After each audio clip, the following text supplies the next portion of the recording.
ଆମେ ପହଞ୍ଚିଛୁ କଟକ ଜିଲ୍ଲାର ବାଙ୍କି ଘୋଳପୁର ଗ୍ରାମରେ। ସରକାରଙ୍କର ଏତେ ଯୋଜନା ଥାଇ ମଧ୍ୟ ସରକାରୀ ସହାୟତା ପହଞ୍ଚି ପାରୁନି ମାଉସୀଙ୍କ ପାଖରେ। ମାଉସୀ ଯେଉଁ ଅବସ୍ଥାରେ ଅଛନ୍ତି ତାହା ଆମେ ଭିଜୁଆଲରେ ଆମେ ଦେଖେଇବୁ ଆପଣମାନଙ୍କୁ କିଭଳି ଭାବରେ ମାଉସୀଙ୍କର ଘର।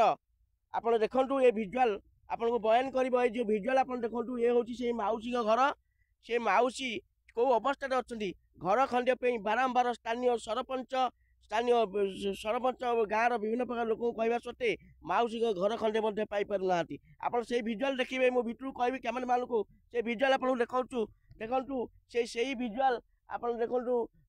ସରକାରଙ୍କର ଏତେ ଯୋଜନା ଥିଲେ ମଧ୍ୟ ଆଜି ମଧ୍ୟ ସେଇଠି ପହଞ୍ଚି ପାରୁନି। ସରକାରୀ ସହାୟତା ପାଇଁ ମାଉସୀ ଅନେଇ ବସିଛନ୍ତି।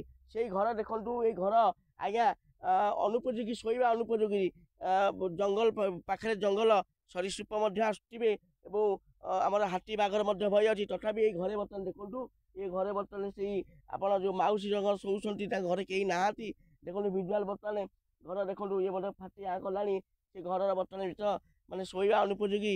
ଯଦି ବର୍ଷା ହେଉଥିବ ମଧ୍ୟ ବର୍ଷାରେ ମଧ୍ୟ ପାଣି ଗଳୁଥିବ। ଆଜ୍ଞା ଆପଣ ଦେଖୁ ଉପରକୁ ଟିକେ ଦେଖେଇବି, ଭିଜୁଆଲ କହିବି ଉପରକୁ ଦେଖନ୍ତୁ।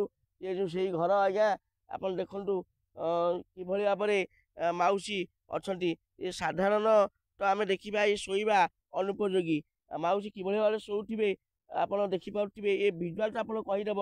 ଛୋଟିଆ ଘର ମଧ୍ୟ, ସେ ଛୋଟିଆ ଘର ମଧ୍ୟ ଆସବାବପତ୍ର ମଧ୍ୟ ସେ ରଖିଛନ୍ତି। ଆସବାବପତ୍ର ରହିବା ଦ୍ୱାରା ଶୋଇବେ କେଉଁଠି ଆଜ୍ଞା, ଶୋଇବା ପାଇଁ ମଧ୍ୟ ଜାଗା ନାହିଁ। ଆମ ପାଖରେ ସେଇ ମାଉସୀ ମଧ୍ୟ ଅଛନ୍ତି। ସେ ମାଉସୀଙ୍କ ପାଖକୁ ଆମେ ଯିବା, ତାଙ୍କର ପ୍ରତିକ୍ରିୟା ନେବା। ମାଉସୀ ଆପଣଙ୍କ ନାଁଟା କ'ଣ କହିଲେ ମାଉସୀ? କୁନ୍ତଳା ଖାଟୁଆ। କୁନ୍ତଳା ଖାଟୁଆ। ଆପଣ ଆପଣଙ୍କ ନାଁ କୁନ୍ତଳା ଖାଟୁଆ। ଆପଣ କ'ଣ କହିବେ ଏଇ ଯେଉଁ ଆମର ଅଛି, ଯେଉଁ ଆପଣ ଘର କାହା ପାଖରେ ଆପତ୍ତି କଲେଣି? ହଁ, ଆପତ୍ତି କଲୁ ସରପଞ୍ଚ ପାଖରେ। ସିଏ କହିଲେ ଲେଖା ଡକୁମେଣ୍ଟ ଦେଲେ, କହିଲେ ନେ ଗାଁରେ ଯେଉଁ ଟୁନିଆକୁ ଦେବ। ଥରେ ଦେଲୁ, ଆଉ ଥରେ କହିଲେ ନିଅ ଏଇ ଯେଉଁ ବ୍ୟାଙ୍କ ଘରେ ଦେବ କନ୍ତମାରାଠି ଦେଲୁ। ଆଉ ବାଙ୍କିରେ ସଭ୍ୟ ହେଲା ଯେଉଁ ସଭା 2 ବର୍ଷ ଗଲୁ, ଆଉ କାହିଁ କିଛି କେହି ବୁଝିଲେନି ଆମର। ଆଚ୍ଛା, କେମିତି କ'ଣ ଚଳୁଛନ୍ତି କେମିତି? କ'ଣ କରିବି, ଏମିତି ଚାଉଳ 5 କିଲୋଟି ମିଳୁଛି, ଆଉ 1000 ଟଙ୍କାଟି ଭତ୍ତା ମିଳୁଛି। ଆଉ କେତେବେଳେ ଉପାସ ବକି ରହୁଛି। ଝିଅମାନଙ୍କୁ କହିଲେ ଭାତ ପୁଞ୍ଜି ଦେଉଛନ୍ତି।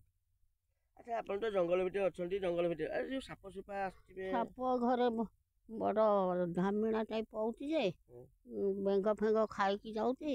ଷଣ୍ଢ 2 ଥର 3 ଥର ପଶିଲା, ଆଉ ଭାତ ଖାଇକି ଧରିକି 2 ଥର ଗଲା। ଆଉ କ'ଣ କରିବି, ଘରେ ତ କବାଟ ନାହିଁ। କାହାକୁ ଗୁହାରି ଜଣେଇଲେଣି ଘର ପାଇଁ? ନାଇଁ।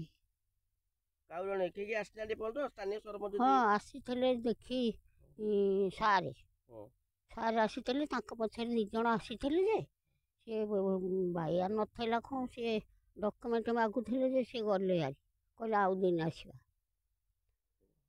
ଏ ଆଉ ଶୁଣୁଥିଲେ ପ୍ରତିକ୍ରିୟା ମାଉସୀଙ୍କର ଯେ ଚଳିବାକୁ ଭାରି ଅସୁବିଧା ହେଉଛି। ବିଡ଼ିଓଙ୍କର ଦୃଷ୍ଟିରେ ପଡ଼ୁ ସେଇ ଘର, ଯେ ମାଉସୀ ଖଣ୍ଡେ ଘର ସାହାଯ୍ୟ କରନ୍ତୁ। ଯେହେତୁ ମାଉସୀ ଏକୁଟିଆ ଅଛନ୍ତି, ତାଙ୍କର କେହି ନାହାନ୍ତି, ଘର ପାଣି ଗଳୁଛି, ସେ କ'ଣ ଶୋଇବା ପାଇଁ ଅନୁଭୂତି। ଆପଣଙ୍କର ଭିଜୁଆଲ ବର୍ତ୍ତମାନ ମୁଁ କହିବି, ପୁଣି ଥରେ ଆପଣ ଭିଜୁଆଲ, ସେଇ ଭିଜୁଆଲ ପୁଣି ଘରର ଭିଜୁଆଲ ଆପଣ ଦେଖିବେ ଯେ କିଭଳି ଭାବରେ ଘରର ଅବସ୍ଥା ଅଛି। ଏବଂ ଘର ଆପଣ ଦେଖିଲେ ବି ଗୋଟେ ସାଧାରଣ ଲୋକ ରହିବା ବି ଅନୁପଯୋଗୀ ଆପଣ ଦେଖୁଥିଲେ। ସେ ଭିଜୁଆଲ ବୟାନ କରୁଛି ଯେ କିଛି ନାହିଁ, ମାଉସୀଙ୍କର ରହୁଛି କିଛି ନାହିଁ ଏବଂ ଘର ଚଳିବାକୁ ଭାରି ଅସୁବିଧା। କେବଳ ସେ ଚାଉଳ ଏବଂ ଭତ୍ତା ମଧ୍ୟ ପାଉଛନ୍ତି। ଆମର ସ୍ଥାନୀୟ ଯେଉଁ ବିଡ଼ିଓ ଅଛନ୍ତି, ମୁଁ ବିଡ଼ିଓକୁ ଏତିକି ଅନୁରୋଧ କରୁଛି ଯେ ମାଉସୀକି ଖଣ୍ଡେ ଘର ମଧ୍ୟ ଦିଆଯାଉ। କଟକ ଜିଲ୍ଲା ବାଙ୍କିରୁ ଶ୍ରବଣ କୁମାର ସେଠୀଙ୍କ ରିପୋର୍ଟ, ଜି ନ୍ୟୁଜ୍ ଭାରତ।